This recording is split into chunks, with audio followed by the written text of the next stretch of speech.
Hi, this is our video essay investigating fake news in Vietnam. Okay, so let's jump into the first part exploring the context of the news items being analyzed.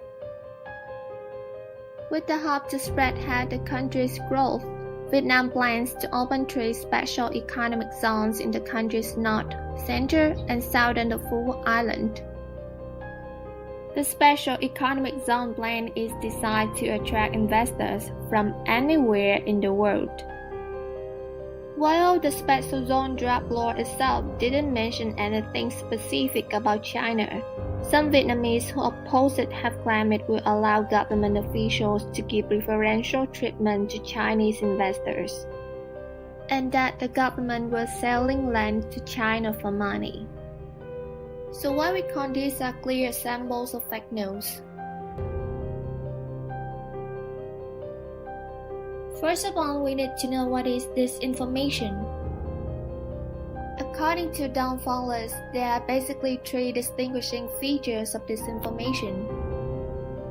So it can be said that disinformation is information, disinformation is misleading information, and disinformation is also non-accidentally misleading information. And Fowles also emphasized, this is information that is likely to create false beliefs. Our analyzed case on have these features, unlike an honest mistake, misleading information about a special zone came from someone who is actively engaged in an attempt to mislead. They are disinformation on purpose. So, they are fake news. The fact that different types of disinformation have acquired the function of misleading people in different ways, so it's really important to be aware of these forms of disinformation as well. To see clearly how the information about a special economic zone plan came to be fake, we intend to analyze them in 2 categories: malicious lies and visual disinformation. Malicious lies. Disinformation done with intentional harm towards a subject for commercial, political, or personal gains. As mentioned in the background information, while the Special Zone draft law doesn't single out China, the fake news creators using false, distorted information to make it was seen as the authority was selling the country. Okay, let's together take a closer look. The fake news producers uploaded Facebook posts with the content like, "The authorities are selling out our country to China." Or in other posts, people share the contents like this. Additionally, there were many bloggers share the same thoughts. This is one kind of selling our lands to foreigners under the so-called Special Economic Zone plan. And a lot of "China, get out of Vietnam" comments like this. Once again, we can tell these are fake news because they were anti-state actions using false information, as the fake news creators tend to benefit in political or personal gains.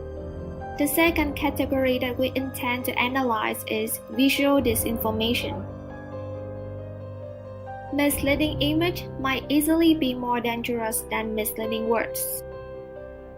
In response to this information about the Special Economic Zone plan, the nationwide protests erupted in many big cities, and it was time for fake news producers too. They dressed up as police officials and were planning to have themselves film beating protesters. Then they uploaded videos and photos with a caption like, "We were protesting peacefully and didn't incite anyone, with 5 or 6 policemen beating me the whole time."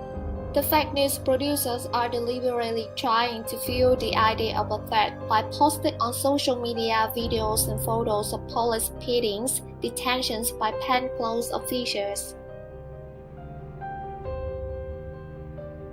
In other way, they use the photos of celebrities that makes the public cannot tear their eyes away and use it at the beginning of the fake news report to make it go more viral.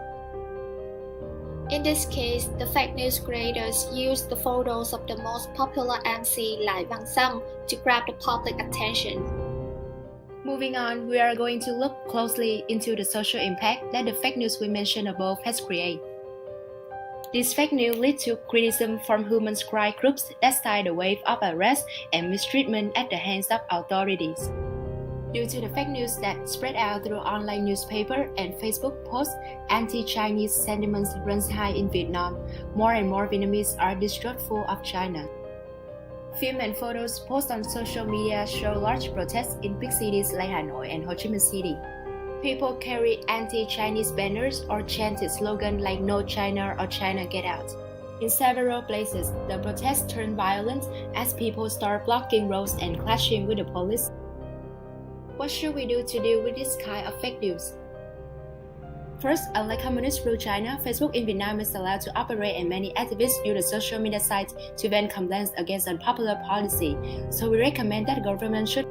Second, we have to boycott and block any sites that write false information for bad purpose. Third, everyone should subscribe to responsible newspaper and news magazine.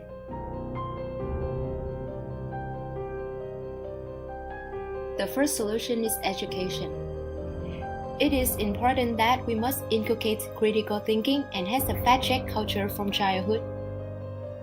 According to Lucas and Federica, fact-checking science as a democratic institution, the practice raises basic questions about what counts as reliable data, who has the authority to access public truth, and how to balance accuracy with other democratic ideals. The second solution is quality journalism. Journalism must be supported, included financially, and the truth must be a core societal value. The third solution is technology. Legislation has an important role because it can prohibit fake accounts, add revenue from fake sites, or blocking specific messages that cause panic in messaging apps. Finally, the government role should be carefully defined. They should remain the best place to respond to disinformation that considers being a threat to national security and sovereignty.